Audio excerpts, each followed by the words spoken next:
آج ہم ہیں سورہ یونس کے ساتھ آیت نمبر 22 اللہ رب العزت ارشاد فرماتے ہیں وَالَّذِي يُسَيِّرُكُمْ فِي الْبَرِّ وَالْبَحْرِ، وہی ہے جو یسیر چلاتا ہے کم تمہیں فی البر خشکی میں والبحر اور سمندر میں، حتیٰ یہاں تک کہ اذا جب کنتم تم ہوتے ہو فی الفلکی کشتیوں میں۔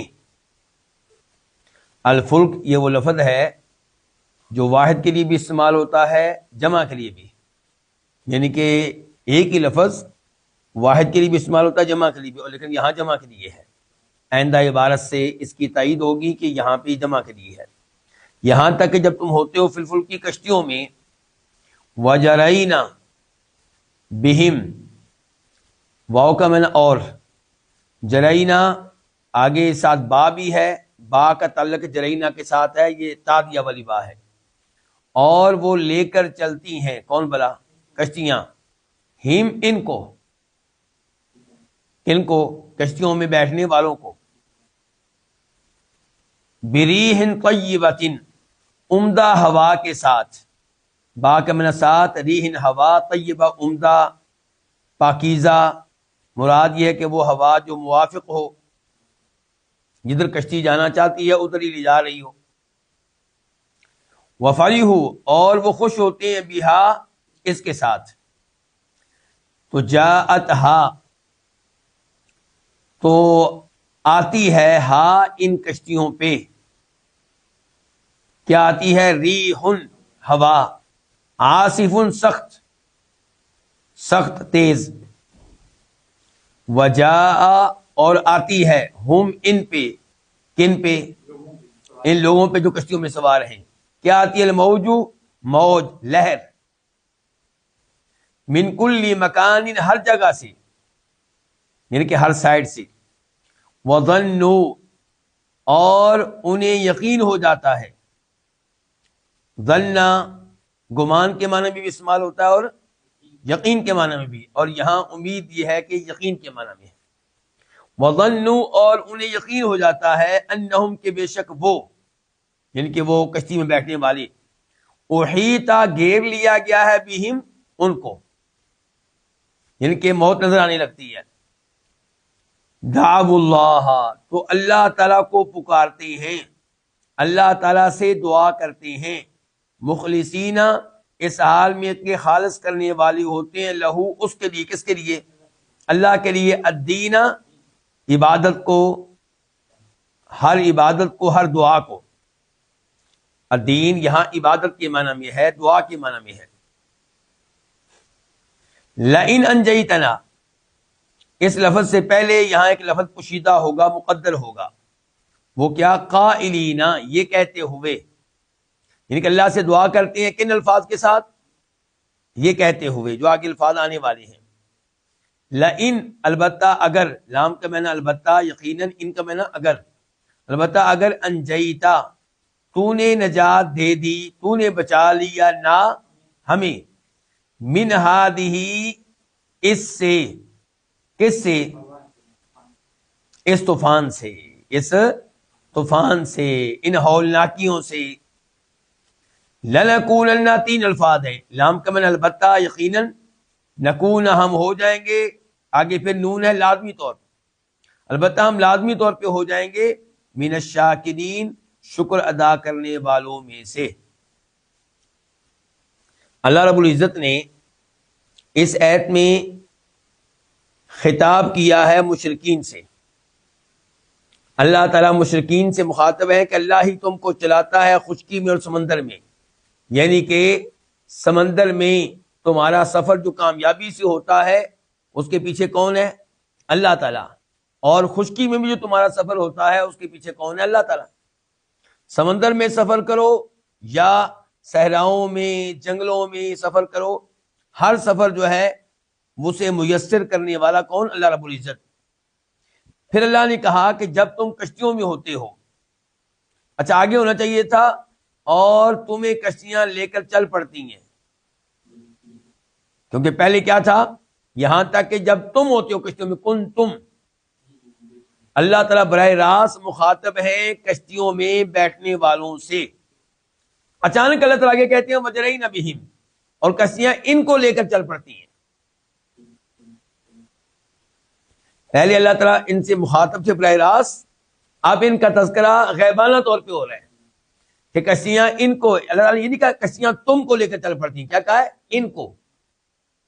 اس کو کہتے ہیں التفات، کہ پہلے براہ راست اللہ تعالیٰ گفتگو کر رہے تھے، اب غیبانہ انداز میں ان کا تذکرہ شروع کر دیا، اس کو کہتے ہیں التفات۔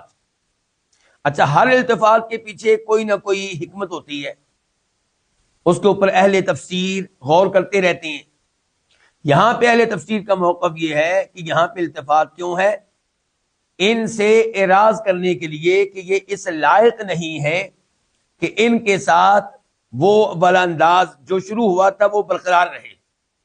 ان کے شرک کی وجہ سے اللہ سے یہ وعدہ کرنے کے باوجود کہ اب ہم توحید پہ رہیں گے، اس عہد کو توڑ دیتے ہیں۔ اس لیے اب اللہ تعالیٰ ان کا تذکرہ غیبانہ طور پہ کر رہے ہیں، یہ اس لائق نہیں ہے کہ مسلسل ان سے ان کے خطاب کیا جائے۔ تو اللہ نے کہا جب تم کشتیوں میں ہوتے ہو اور کشتیاں ان کو لے کر چل پڑتی ہیں۔ اچھا، کشتیاں کیسے چلتی ہیں؟ سبب کیا ہوتا ہے؟ ہوا، اچھی ہوا، عمدہ ہوا، اور یہ بڑے خوش ہوتے ہیں۔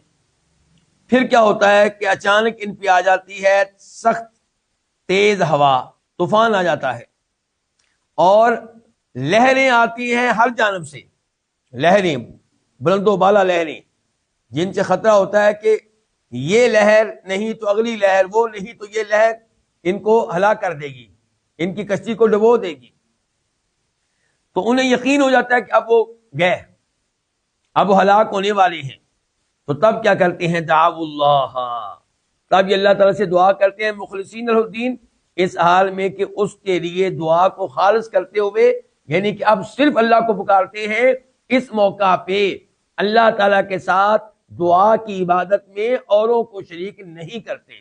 اس موقع پہ نعرہ لگتا ہے صرف یا اللہ مدد کا۔ اس موقع پہ ساتھ آج کے لحاظ سے مثال دینے لگا ہوں، اس کے ساتھ یا علی مدد کا نعرہ پھر نہیں لگتا، پھر اس موقع پہ شیخ عبد القادر جیلانی رحمہ اللہ مدد کا نعرہ نہیں لگتا۔ اچھا، لیکن یہ کام کون کرتے تھے؟ اللہ کے نبی علیہ الصلوۃ والسلام کے زمانے کے مشرکین۔ آج کیا مشرک تو کشتی ڈوب رہی ہو، یہ تب بھی غیر اللہ کو پکارنا ہوتا ہے، تب بھی توحید پہ نہیں آتا، اللہ کو بھی پکارتا ہے، ساتھ یہ کہ یا اللہ مدد، یا رسول اللہ مدد، یا علی مدد، یا شیخ عبد القادر جیلانی رحمہ اللہ مدد، یعنی کہ مشکل ترین حالات میں بھی توحید پہ آنے کے لیے تیار نہیں ہے۔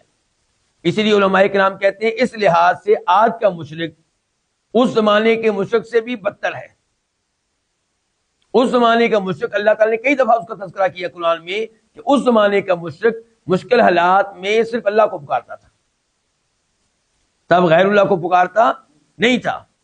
لیکن عہد شکنی کیا کرتا کہ پہلے کہتا کہ لئن انجیتنا، اگر تو نے ہمیں نجات دے دی من ہذہ، ان ہولناکیوں سے، اس طوفان سے، تو وعدہ کرتے ہیں کہ ہم پوری زندگی تیرے شکر گزار رہیں گے، یعنی کہ صرف تجھے پکارا کریں گے، تیری عبادت کیا کریں گے، تیرے ساتھ اوروں کو شریک نہیں کریں گے، اور یہ کہ نیک اعمال بجا لائیں گے، نافرمانیاں نہیں کریں گے۔ پھر وہ کیا کرتے ہیں؟ اس کا تذکرہ اگلی آیت میں آ رہا ہے۔ لیکن اس سے پہلے میں یہاں پہ ایک حدیث ذکر کر دوں جو ان آیات کو سمجھنے میں معاون ثابت ہوگی۔ امام نسائی رحمہ اللہ روایت کرتے ہیں کہ جب مکہ فتح ہوا تو نبی علیہ الصلوۃ والسلام نے کئی لوگوں کے بارے میں حکم دیا تھا کہ یہ نظر آئیں کہ ان کو فوراً قتل کر دو۔ ان میں سے ایک تھا ابو جہل کا بیٹا اکرمہ۔ جب اسے معلوم ہوا کہ میرے بارے میں یہ اعلان ہوا ہے تو اس نے مکہ چھوڑ دیا، مکہ سے باہر کھڑا ہوا، سمندر کی طرف چلا گیا تاکہ کسی اور ملک میں چلا جاؤں۔ کشتی میں بیٹھ گیا، طوفان آ گیا۔ اب کشتی میں بیٹھے ہوئے لوگ، یہ بیان کرنے والا کون ہے؟ خود اکرمہ۔ تو اکرمہ کہتا ہے کشتی میں بیٹھے ہوئے لوگ اپنے اپنے معبودوں کو پکارنے لگے۔ تو تب کشتی کے مالکان نے کہا، کشتی چلانے والوں نے کہا کہ اس موقع پہ صرف ایک اللہ کو پکارنا کام آئے گا، دوسروں کو پکارنے کا کوئی فائدہ نہیں ہوگا۔ اکرمہ کہتے ہیں کہ میں نے سوچا کہ اگر سمندر میں بچانے والا صرف ایک اللہ ہے تو پھر خشکی میں بچانے والا بھی صرف ایک اللہ ہی ہے۔ اے اللہ، میں تجھ سے وعدہ کرتا ہوں کہ اگر تو نے مجھے اس طوفان سے بچا لیا، صحیح سلامت مجھے خشکی پہ لے گیا، تو میں محمد صلی اللہ علیہ وسلم کی بیعت کر لوں گا اور ان کا کلمہ پڑھ لوں گا۔ چنانچہ اللہ نے ان کو بچا لیا، ان سب کو۔ تو پھر اکرمہ وعدے کے مطابق مکہ گیا اور اللہ کے نبی کی بیعت کر لی اور مسلمان ہو گیا صلی اللہ علیہ وسلم۔